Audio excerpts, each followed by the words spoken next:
Trey Lance was a gold helmet guy. Haven't seen him play very much. And, I constantly keep going back to this. And, people love to attack quarterbacks. It's just kind of the way it goes. It's such a scrutinized position. You add in a lot of other myriad of factors. I get it. I get it. I don't condone it. I wish people wouldn't do it. I don't think you have to tear down somebody to build up somebody else.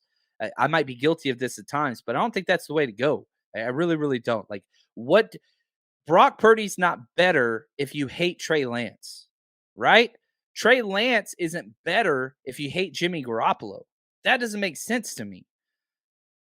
They're all very, very good quarterbacks. They're all great quarterbacks. Now, do I want Trey Lance to win the job long term? Yes, I do. Why do I want that? Is it because he was drafted third? No. Is it because I predicted the Niners would draft him several months in advance? No. It's because I think the skill set, if every single player hit their ceiling, Jimmy Garoppolo, Sam Darnold, Trey Lance, Brock Purdy, if all of them hit their ceilings, the better quarterback would be Trey Lance. But again, this is potential. Potential means you haven't done it yet. Brock Purdy's done it. Small sample size, 8 games. Brock Purdy has done it. Trey Lance has not done it. Now, is that because he hasn't done it because he's played poorly? No. The stats do not support that whatsoever. We just haven't seen it. But just like the stats don't support him being bad, they don't support him being good either.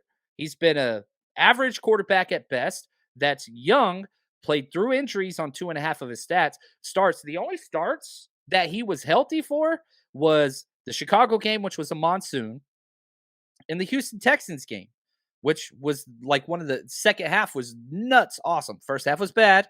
Then the 2-minute warning came, or the 2-minute drill came at the end of the first half. And from there on out, it was just like, whoo.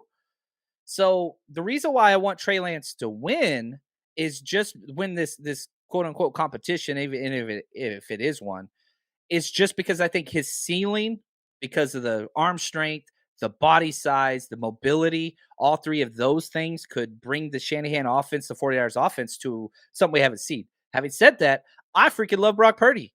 I freaking love Brock Purdy. If Brock Purdy's the quarterback for 12 years, John Chapman's the happiest guy that exists because he's just such a cool dude and easy to root for and so freaking fun to watch. You don't have to tear down one to support the other. You can support them all. And I feel like this is just like on record in my head, like, right? But it's what it is. Jason says, out of the small videos of Lance throwing that he put out, he definitely has worked on his accuracy. The one thing that I could say from last year from 2021, his rookie year, to 2022, last year, was, through the preseason and even through parts of the Seattle game, which he only played a couple drives, and even the rain game, he developed a lot on his touch. It does seem like, again, small sample size of just the videos coming out. It's hard to put a major evaluation on such a small sample size. And so, but yeah, you're not wrong, but we got to see it. We got to see it. And here's the cool thing. We get that opportunity. I don't want guaranteed jobs. I don't want, so many people are like, man, why doesn't Kyle just come out and say Trey's the guy? What do you get from that? What helps with that? Just like with Colt. Hey, Colton's the guy, but we got competition there.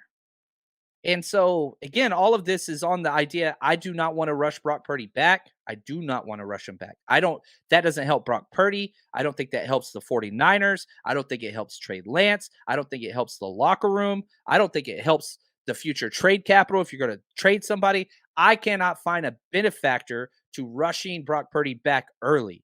I want to err on the side of caution with a 23-year-old quarterback that we've already seen how freaking great he can be, which is pretty damn great.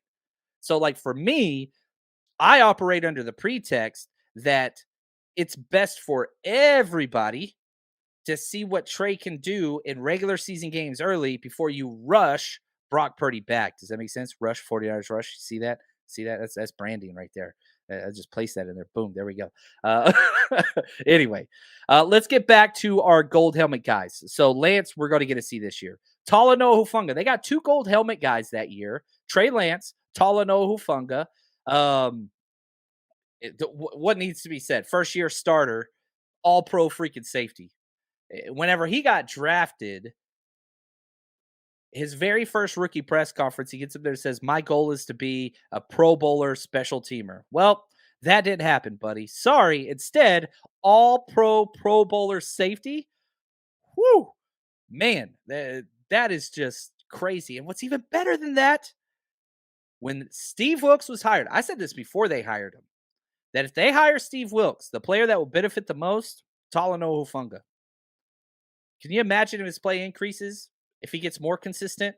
You keep all the big splash plays, you increase all the excited, baby. The 49ers Rush Podcast.